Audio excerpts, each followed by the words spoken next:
just like, yeah, I can't stop. What's up, motherfuckers?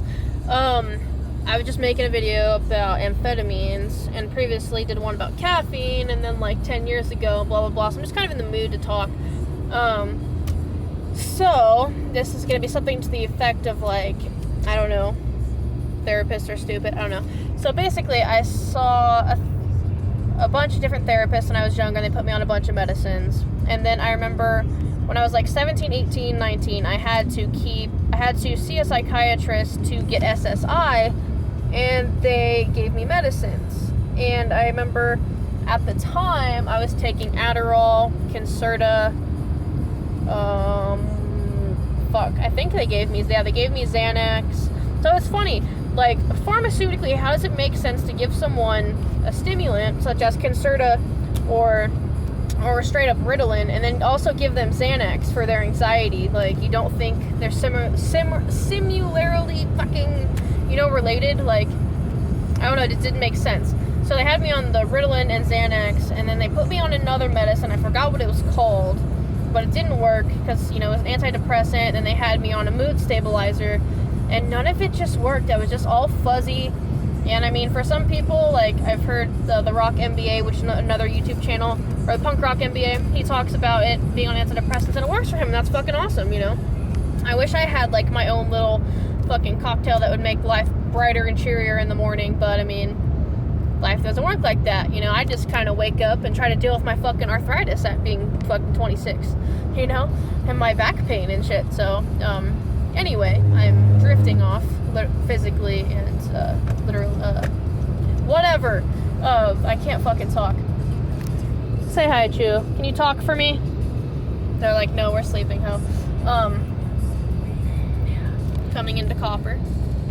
So, once upon a time, I was then given trazodone to sleep because I had issues sleeping. And they gave me some sort of pink pill, which when we Googled it, it was basically like 4 Benadryl in one. And that's when I kind of realized they kind of just wanted to sedate me and not really fix the problem. And that's when I stopped trusting, like, psychiatrists and therapists, when I realized they kind of just wanted to, like, whatever I said, because I went to a couple different ones, because I had to be I had to be on some sort of medicine to be eligible for getting SSI, because back in the day, like, I really did have bad anxiety, and I really was really messed up, I was deep in, like, my childhood addictions, and, being really depressed and going through stuff a lot with my girlfriend, but now wife, or whatever. And it's funny because out of all the medicine they ever put me on, the best thing that helped was not being on any medicine, not even having caffeine. I mean, eating better, working out, I would be crazy, like, I do fucking 500 push-ups a day. Like, that's the best medicine for me. So it's just like, I don't know. So I used to have to see a therapist that gave me pills, and then I had a therapist that, like, would come and we'd go on walks and, like, meditate and talk about fucking chakras, and we did, like, meditation things where we went to the top of, like, this dog park, and it was really cool and peaceful. It was, like, there's nice trees and everything, and I picked the spot because it was cool, and I would just kind of, like, vent to her and bitch to her, about life. And it was cool, but every time, it was the weirdest thing. Every time I'd see her, somehow I had just eaten top ramen. It was just probably because I was really fat back then. And I would always throw up after every session because I got so much off my chest that I was physically sick, And it's just like, it sucked not being able to tell people at the time. Like I said, this was like from 19 and before. I want to say, might have even been like 18 and before. I don't think I was doing that dumb shit when I was 19. I think I was more on my own. No, I think that was when I was 19. I don't remember. Something like that. It feels like 2 lifetimes ago. I don't even recognize that person. It's funny because I look back on, like, my old MySpace or old Facebooks especially. I deleted all my old YouTube stuff. That's why, like, I don't tell my wife about this channel, is because back in the day, I literally had like 500 fucking videos of just like me and my grandma, who's now dead, so I would really wish I had those. Me doing vocal covers and guitar covers, bass covers, fucking drum covers, violin covers, movies, fucking deleted scenes where I was doing a movie with my cousin. Just like so much stuff that I'm so pissed that I never kept. Reaction videos. I just wish they were somewhere out there in the void.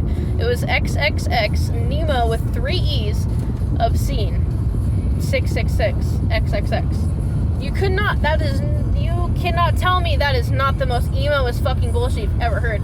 But it was amazing. It was perfect. I was an emo obscene, like mob scene, but obscene, but scene like emo. It was so perfect, and I came up with it all by myself, See, this is the ADHD that I kind of was telling you about in previous videos. I just go on to tangents, but that's fine because I want to express that, so it's cool. This really is just my open forum to vent to nobody, But yeah, so I remember I used to throw up every time I talked to my therapist, and then I just kind of eventually got over it because, I'd have to go get a prescription. I'd have to go home, give the prescription to my grandma to go fill it while I saw my therapist. And then Sierra didn't want to go inside, so I used to go inside and get the medicine from my grandma or whatever, and then I'd take it back up to Nicole's, and Nicole would hide it for me, and then I'd take it whenever I wanted. So yeah, it was just like a fucked up little cycle, or like when we lived at my grandma's, like she had the arms of her chairs would flap open, so I would keep like all the pills she gave me, or like the pills I was prescribed and all that stuff in the flaps of the thing, or energy drinks, or cigarettes, or electronic cigarettes was a big one. Kept like a big Ziploc bag full. There had to be like $1,000 in electronic cigarettes in her room at one point.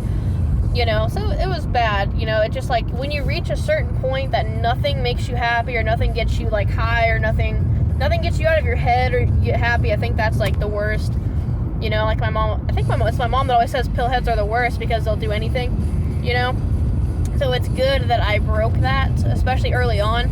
I'm so glad this happened. Like 7 years ago now, because if I was fucking up that bad now, I don't even know what I'd be doing, so I'm glad. I feel like I'm 50, literally, from all the shit I've been through, but I mean, it works out.